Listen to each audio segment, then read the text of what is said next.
और वो racial profiling ने नॉर्थ ईस्ट को हमसे एकदम से अलग करने का काम किया। उनके बारे में बहुत सारी मिस इन्फॉर्मेशन हमें परोसी गई। इसी तरीके की कैंपेन दलितों को लेकर के चल रही है पूरे देश में। मुसलमानों को लेकर के तो हम बखूबी देख ही रहे हैं कि ये मुसलमानों को लेकर के तो एकदम खुलेआम दिखता है और हर जगह दिख रहा है। नक्सली बताया, किसी को खालिस्तानी बताया, किसी को और कुछ बताया, किसी को पाकिस्तानी बता करके और एक प्रोफाइलिंग की और उनके खिलाफ एक मुहिम चली और इस तरीके के लोग तैयार कर दिए सोसाइटी के भीतर, जो उनके ऊपर जहां कहीं भी मौका देखते हैं वो उनके ऊपर हमला करना शुरू करते हैं। गौरी लंकेश का हत्यारा कल बीएमसी के चुनाव में जीत गया। घटनाक्रम हुआ है जो भी उत्तराखंड की जमीन पर हुआ। एंजल चकमा इस पूरी की पूरी नफरत का पहला शिकार नहीं है और हम ये भी जानते हैं कि आखिरी शिकार भी नहीं होने जा रहा है। ये वो फसल है जो आज से करीब 100 साल पहले बोई गई थी। एक संगठन जिसको हम सभी लोग जानते हैं, जो इसकी खरपतवार करता रहा है, इसको खाद पानी देने का काम उस संगठन ने किया जिसका नाम आरएसएस है। हम सब लोग बखूबी उसको जानते हैं, सब लोग उससे परिचित हैं किसी न किसी तरीके से। हम लोगों में से कुछ लोग ऐसे हैं जो उसके डायरेक्ट शिकार हैं, कुछ लोग ऐसे हैं जो इनडायरेक्ट शिकार हैं, कुछ लोग ऐसे हैं जो कहीं दूर के अपने को किसी को खो करके बैठे हुए हैं। ये जो अभी हमारे एक साथी कह रहे थे कि ये लॉ एंड ऑर्डर का मसला है, मेरा मानना है, मेरी समझ ये है कि ये सिर्फ लॉ एंड ऑर्डर का मसला नहीं है। ये दरअसल एक न्यू पॉलिटिक्स है। इसके जरिए बहुत कुछ करने की कोशिश की जा रही है। अगर ये सिर्फ लॉ एंड ऑर्डर का मसला होता तो ये किसी एक स्टेट का मामला हो सकता था, किसी एक गली मोहल्ले का मसला हो सकता है जहां का प्रशासन इस तरीके का होता। लेकिन आप पूरे देश में देख लीजिए तो अलग अलग शक्ल में एंजल चकमा, यहाँ उत्तराखंड में हमने एंजल चकमा को देखा, हमने अलवर और भरतपुर की ज़मीन पर अखलाक को देखा था, हमने उड़ीसा और झारखंड के जंगलों में किसी और को देखा। तो अलग अलग शक्लों में हम लोग देख रहे हैं। ये जो पॉलिटिक्स है, ये पॉलिटिक्स ने एक चीज़ बहुत क्लियर कट देख रखी है कि वो समय समय पर अपने लिए कुछ दुश्मन निर्धारित करते हैं।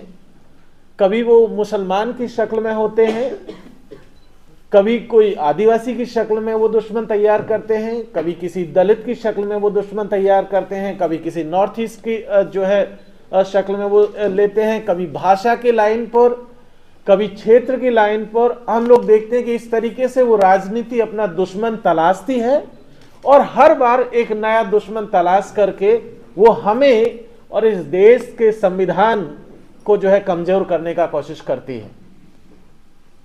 ये पहली बार नहीं हुआ था और ऐसा भी नहीं है कि सिर्फ अचानक से 2014 में शुरू हो गया। ये इससे पहले से चली आ रही चीजें थी। पहले भी आप देख लीजिए कि किस तरीके से रेशियल लाइन पर प्रोफाइलिंग शुरू हुई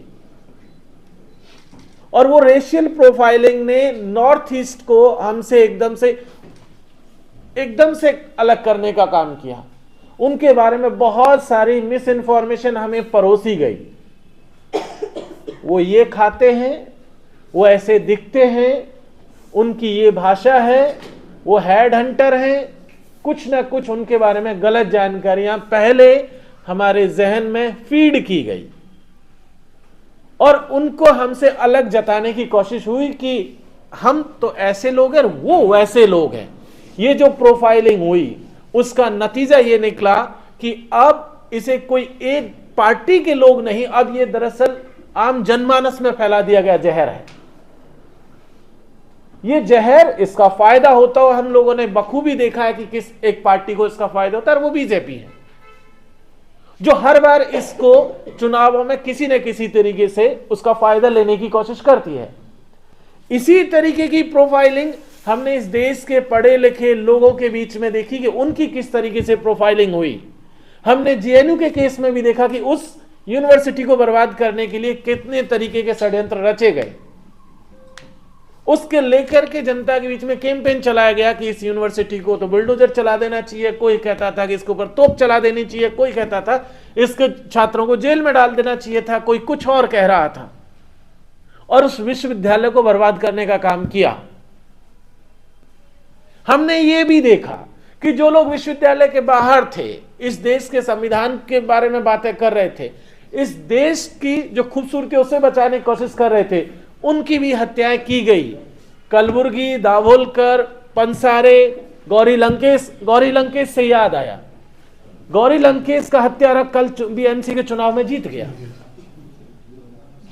ये एक सोचने वाली बात है कि ऐसे व्यक्ति जो हमारे देश के जो पब्लिक इंटेलेक्चुअल्स हैं, जो पूरे समाज की संपत्ति है, उनकी हत्या कर देते हैं और वो हत्यारे चुनावों में जीत जाते रहे।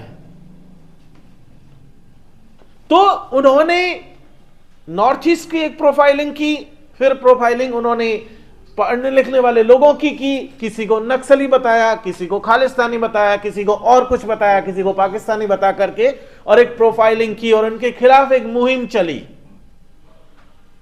और इस तरीके के लोग तैयार कर दिए सोसाइटी के भीतर, जो उनके ऊपर जहां कहीं भी मौका देखते हैं वो उनके ऊपर हमला करना शुरू करते हैं। हमने इसी तरीके की कैंपेन बहुत ऑर्गेनाइज तरीके से आदिवासी इलाकों में भी देखी है, जहां आज की तारीख में यह स्थिति हो गई है कि आदिवासियों में उन आदिवासियों को आइडेंटिफाई किया जा रहा है जो हिंदुत्व की लाइन को छोड़ करके किसी दूसरे जो बिलीफ में जो है भरोसा रखते हैं। कोई क्रिश्चियनिटी में भरोसा रखता है, कोई इस्लाम में किसी का भरोसा है, किसी का जैनिज्म में, किसी का बुद्धिज्म में, और उनको मार्क करके अब उनको यह हो रहा है कि किसी को कब्रिस्तान में जो है हिस्सा नहीं मिलने दिया जा रहा है, किसी को मरने के बाद अपने ही गांव में अपनी ही जमीन में नहीं दफनाया दिया जा रहा है, ना जलाने दिया जा रहा है।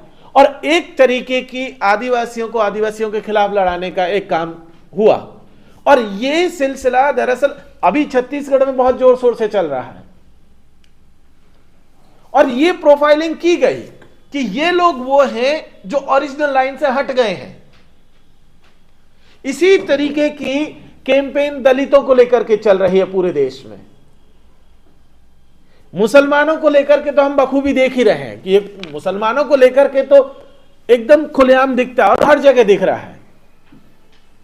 वो प्रोफाइलिंग कैसे की गई, उनके खाने पीने को लेकर के, उनके पहनावे को लेकर के तो प्रधानमंत्री जी खुद बोल चुके हैं कि कपड़ों से पहचान लीजिए।